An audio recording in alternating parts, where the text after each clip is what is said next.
계속해서 킹 제임스 흠정역 마제스티판의 번역에 대해서 살펴보고자 합니다. 자, 오늘 제목이 킹 제임스 흠정역 마제스티판은 연금술을 가르치는가? 제목을 이렇게 적으니까 조금 놀라신 분도 있을 것 같습니다. 그런데 참 믿기 어렵게도 마제스티판 번역에 보면은 하나의 금속을 다른 금속으로 바꾸는 연금술 현상이 드러나고 있습니다. 연금술이 무엇인지 들어보셨습니까? 고대 이집트나 아라비아 이곳에서 중세 유럽에 전해진 원시적인 화학 기술을 이야기합니다. 그래서 이제 굴이나 납이나 주석과 같은 이런 금속을 금이나 은과 같은 귀금속으로 만든다는 기술입니다. 혹은 이제 늙지 않는 영약을 만든다든지 아니면은 불로장생 약을 만든다든지 이런 것과 관련되어 있는 원시적인 화학 기술 이야기입니다. 그 연금술이라는 것은 이제 금속을 재련을 해서 다른 금속으로 만든다 그런 이야기입니다. 물질의 속성을 바꿀 수 있다고 주장하는 그런 연금술은 그 자체가 비과학적입니다. 물론 그런 연금술을 연구하다가 합금에 대한 그런 지식이나 기술이 발전된 것은 사실입니다. 그러나 하나님께서 창조하신 어떤 이 금속을 다른 금속으로 인간의 힘으로, 과학의 힘으로, 화학이나 물리적인 공정을 통해서는 바꿀 수가 없습니다. 요즘 은사주의 집회 같은 곳에 가면은 금가루가 떨어진다는 곳도 있고, 사람의 치아가 금리빨로 변한다고 하는 그런 믿지 못할 기적을 일으킨다는 집회도 있습니다. 그런데 킹 제임스 흠정역에도 그런 연금술 현상이 기록되어 있습니다. 어떤 연금술이냐? 노수로 쇠를 만든다는 겁니다. 구리를 가지고 쇠를 만든다는 그런 기술이 마제스티판에 기록되어 있습니다. 사무엘기상 17장 5절 말씀을 보도록 하겠습니다. 사무엘기상 17장 5절. 자, 거인 골리앗의 무장에 대해서 나오네요. 그는 머리에 놋투구를 썼고 쇠 그물 옷으로 무장하였는데 그 옷의 무게는 놋 5,000세겔이더라. 자, 그 골리앗의 갑옷을 만드는 재료가 놋 5,000세겔입니다. 놋 5,000세겔을 가지고 뭘 만들었느냐? 쇠 그물 갑옷을 만들었다고 합니다. 놋 5,000세겔이라는 것은 5,000세겔 중량의 놋을 가지고 재료를 가지고 갑옷을 만들었는데 쇠 그물 갑옷을 만들었다고 합니다. 이해가 되십니까? 놋으로 쇠 갑옷을 만들었대요. 이 얼마나 놀라운 연금술 현상입니까? 하나님이 기적을 베풀어 주셨습니까? 아닙니다. 이 블레셋 골리앗의 무장에 대한 이야기입니다. 하나님께서 블레셋 거인을 무장시키는데 놋이 변하여 쇠가 되는 그런 기적을 일으켰을 리는 없다는 것입니다. 혹은 제가 이런 이야기를 하니까 그 놋 5,000세겔이라는 것은 놋 5,000세겔에 상당한 무게만을 이야기하는 것이다. 그렇게 생각하는 사람들도 들어있는 걸 보았습니다. 그러니까 5,000세겔은 놋 5,000세겔 상당의 무게이지 실제 재질은 쇠라고 생각하는 사람도 있습니다. 아닙니다. 그 아래쪽에 나오는 사무엘기상 17장 7절을 보면 나와요. 사무엘기상 17장 7절에 보니까 그의 창촉의 무게는 쇠 600세겔이며 자, 놋 세겔이 있고 쇠 세겔이 있습니다. 놋 5,000세겔로는 놋 제품을 만듭니다. 쇠 600세겔을 가지고는 쇠로 만든 창촉을 만듭니다. 놋 5,000세겔은 무게만을 이야기하는 것이 아니라 무게와 함께 거기에 사용된 재료, 재질에 대한 설명이라는 것을 알 수가 있습니다. 자, 그럼 어떻게 놋을 가지고 쇠 그물 갑옷을 만들었을까? 영어 킹 제임스 성경에는 쇠 그물 갑옷에 해당하는 그 단어가 coat of mail이라고 되어 있지 iron이라는 말은 들어가 있지 않습니다.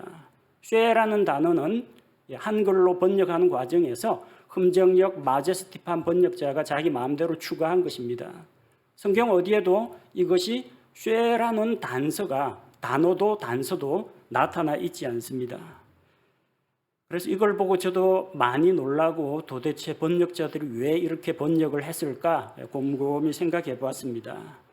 자, 갑옷 가운데 메일이라는 게 있습니다. 메일, MAIL인데 이메일 전자우편 이야기하는 거 아닙니다. 갑옷의 한 종류입니다.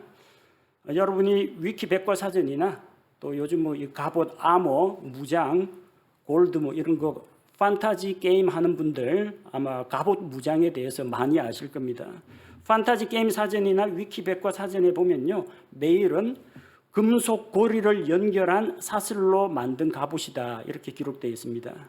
그러니까 쇠고리를 연결해서 사슬 모양으로 만듭니다. 그걸로 갑옷을 만드는데 그래서 사슬 갑옷이라고 부릅니다.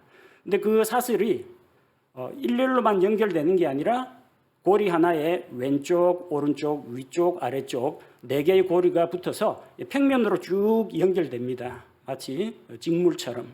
그렇게 되면 사슬 갑옷이라고 부르기도 하는데 그물 갑옷이라고 부르기도 합니다. 그런데 한 가지 기억해야 할 것은 사슬 갑옷, 그물 갑옷을 만들 때 노스를 가지고 만들 수도 있습니다. 그런데 노스로 이 사슬 갑옷을 만들면 이 구리의 성질이 잘 늘어납니다. 또 약합니다. 그 연성 때문에 이 사슬이 휘어질 수도 있고요. 외부의 어떤 칼이나 창, 도끼 이런 무기에 의해서 충격을 받으면 쉽게 끊어집니다. 그래서 노수로는 사슬 갑옷을 만들지 않습니다. 사슬은 철과 같은 단단한 금속 재질로 만듭니다. 아마 여러분 사전 찾아보면 이런 설명들이 나올 겁니다. 자, 그래서 아마도 원래는 놋 5,000세겔인데 노수로는 사슬 갑옷, 그물 갑옷을 못 만드니까 이거는 쇠로 만들었을 것이다. 그래서 번역자들이 쇠, 그물 갑옷으로 번역한 모양입니다. 제 생각입니다. 번역자 입장에서 한번 이런 식으로 번역을 했을 것이다 추론을 했습니다. 그러나 하나님께서 놋이라고 하면 놋이라고 해야지 놋을 쇠라고 우기면 안 됩니다. 그건 올바른 번역이 아니라는 겁니다. 자, 그러면 그렇다고 해서 이것을 놋 그물 갑옷이라고 할 수도 없고, 왜? 놋 사슬 갑옷이나 놋 그물 갑옷은 만들지 않습니다. 너무 약하기 때문에. 자, 그래서 1828년에 나온 웹스터 영어 사전을 한번 찾아보았습니다. 메일 갑옷이라는 게 도대체 무엇을 의미하는지. 전에도 말씀드렸지만 우리가 권위를 두고 살펴보아야 할 것은 하나님의 말씀입니다. 왜 영어 사전을 보느냐? 그 시대의 사람들이 이 단어를 어떠한 의미로 이해하고 사용했는가? 그걸 알아보기 위해서 참고 자료로 영어 사전을 씁니다. 현대 영어 사전이나 위키 백과사전이나 이런 것보다는 그 당시 언어와 사회 문화 풍습을 잘 반영하고 있는 그 시대의 영어 사전.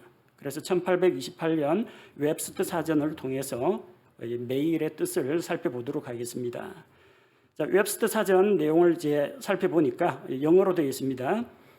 검 등으로부터 신체를 보호하기 위해 입는 철제 그물 옷, 이렇게 기록되어 있습니다.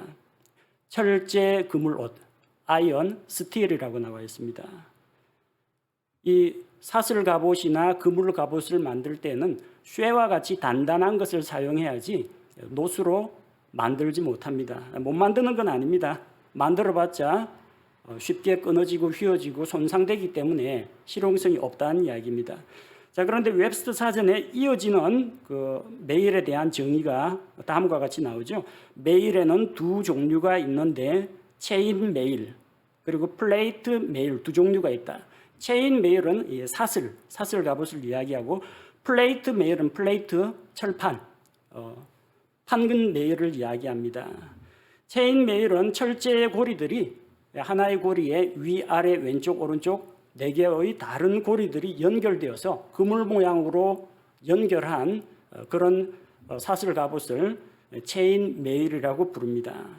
그런데 우리가 성경 말씀을 보니까 이 재질이 쇠가 아니다. 뭐라고 했어요? 놋 5,000세겔이라고 했습니다. 그러니까 이 갑옷은 아니겠죠. 체인 메일은 스틸, 아이언으로 만듭니다. 근데 두 번째 정의가 있어요. 또 후자가 있는데 체인 메일 말고 또 뭐가 있어요? 플레이트 메일이라는 게 있어요. 플레이트 메일은 어떤 것이냐? 사전을 제가 번역해서 말씀드리겠습니다. 가죽이나 천 재킷 위에 작은 금속 조각들을 물고기 비늘처럼 꿰매어 붙인 것이다. 작은 금속 조각이니까 구리일 수도 있고 뭐 주석일 수도 있고 쇠일 수도 있습니다. 그래서 이런 가죽이나 재킷으로 만든 천으로 만든 그런 갑옷 위에다가 금속 조각을 물고기 비늘 모양으로 촘촘히 꿰매 붙인 것이 플레이트 메일입니다. 우리말로 번역할 때는 미늘 갑옷, 비늘 갑옷이라고 하는데 미늘 갑옷이라는 용어를 씁니다. 그리고 물고기의 비늘 같다 해서 어린 갑이라고 부릅니다. 미늘 갑옷, 어린 갑. 그래서 아마도 골리앗이 만든 갑옷이 쇠로 만든 것이 아니라 노수로 만든 메일 갑옷이라면은 사슬 갑옷이 아니라 플레이트 메일이라고 봐야 할 것입니다. 쇠 그물 갑옷이 재료가 틀렸네, 잘못됐다. 그럼 놋 그물 갑옷 이렇게 그냥 수정만 한다고 되는 게 아닙니다. 말씀드린 것과 같이 노수로는 놋 그물 갑옷, 놋 사슬 갑옷을 만들지 않습니다. 못 만드는 게 아니라 약하고 휘어지고 쉽게 손상되기 때문에 쇠와 같은 강철과 같은 단단한 금속으로 만들지 사슬 갑옷은 노수로는 만들지 않는다는 겁니다. 자, 그럼 어떻게 번역하는 것이 좋을까요? 놋 미늘 갑옷 혹은 놋 어린 갑 이렇게 번역할 수가 있습니다. 그런데 우리 성경 본문에 a coat of mail이라고 되어 있습니다. 여기에 뭐 브레스라든지 아이언이라는 단어는 안 붙습니다. 자, 그러니까 재료는 뒤에 나오는 놋 5,000세겔이라고 했으니까 앞쪽에 뭐 놋, 쇠 이런 걸 붙일 필요가 없고 미늘 갑옷 그렇게 번역할 수가 있습니다. 혹은 뭐 어린 갑 그렇게 번역할 수가 있습니다. 한글 킹 제임스 성경에는 이것이 쇠 미늘 갑옷이라고 되어 있습니다. 미늘 갑옷이라는 번역은 맞습니다. 근데 쇠는 아니죠. 왜? 놋 5,000세겔인데 쇠 그물 갑옷을 어떻게 만듭니까? 어떤 연금술사도 이건 불가능한 일입니다. 하나님께서 우리에게 분명히 갑옷의 재료가 놋 5,000세겔이라고 말씀하셨는데 번역자들이 이것을 자기가 생각하기에는 도저히 이해가 안 된다. 그래서 놋을 함부로 쇠로 바꾸는 것은 과학적으로도 맞지가 않고 하나님의 말씀을 훼손하는 거라는 겁니다. 만약에 이걸 성경신자나 혹은 성경에 좀 관심이 있는 사람이 골리앗 이야기 읽어보겠다 어떤 불신자가 읽어보고 놋 5,000세겔로 쇠 그물 갑옷을 만들었다고 하면 할렐루야 하나님의 능력이 놀랍다 이러겠습니까? 무슨 이런 성경이 다 있냐? 성경에서 무슨 마술이나 연금술을 가르치냐? 이렇게 생각할 겁니다. 하나님의 말씀은 엄중한 말씀입니다. 하나님께서 왜 그냥 5,000세겔 안 하고 놋 5,000세겔이라고 붙여주었겠습니까? 재료가 놋이라는 이야기입니다. 이 재료가 놋이면 놋으로 만든 갑옷이 나와야지 쇠 그물 갑옷이 나오면 이것은 옳지 않다는 이야기입니다. 연금술, 고대 연금술사들의 그 연금술은 사실 어떤 한 물질을 다른 물질로 속성을 변환시킨다는 것은 과학적으로 불가능한 이야기입니다. 공대생이 아니라도 일반 상식적으로 놋을 쇠로 만든다. 구리와 주석을 섞어서 금을 만든다. 다 엉터리입니다. 성경 번역자들 가운데는 공학 박사도 있는 것으로 알고 있습니다. 공대 교수님도 있는 것으로 알고 있는데 과학적으로 말이 안 되는 놋으로 쇠를 만드는 이런 무리한 연금술을 적어도 하나님의 말씀인 성경책 안에서는 다루어서는 안 됩니다. 하나님이 놋이라고 하면 놋, 하나님이 쇠라고 하면 쇠, 하나님이 주신 말씀을 가지고 정확하고 바르게 번역해야 합니다. 킹제임스 흠정역 마제스티판에서 이런 놋으로 쇠를 만드는 연금술 같은 것은 더 이상 이런 번역은 나오지 않도록 주의를 기울여야겠습니다.